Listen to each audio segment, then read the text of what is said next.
राज्यर सरकारी कर्मचारी एवं पेंशन भोगी आसिला बड़ खबर। मुख्यमंत्री मोहन चरण माझी कले बड़ घोषणा। जदि आप सरकारी चाकरी कर पेंशन पाँच आप बड़ अपडेट आसी शेष पर्यटन देखो अपडेट जानीपारे। पूर्व लाइक करेंगे, आगक नुआ भिड देखा चाहते सब्सक्राइब कर बेल आइकन को दबाई रखिए। महंगा भत्तार 2% वृद्धि। राज्य सरकार कर्मचारी महंगा भत्तार 2% वृद्धि विषय मुख्यमंत्री मोहन चरण माझी घोषणा कर सरकारी कर्मचारी महंगा भत्ता 53% रु 55% को वृद्धि पाई। यह जनवरी 1 2025 पिछला भाव में लागू हो। यही वर्धित महंगा भत्ता चलित एप्रिल मास दरमार नगद आकार आसिब।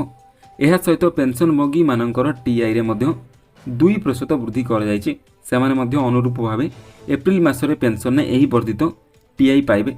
यह द्वारा प्राय 8.5 लाख सरकारी कर्मचारी और पेंशन भोगी उपकृत हेबे। दर्शक बंधु, जदि आप सरकारी चाकरी करथिले किंबा पेंशन पाउथिले तेबे आपण मानकू महंगा भत्ता यही मास लागू हम। दरमा जो आसो अधिक बढ़ी आसो यही मास।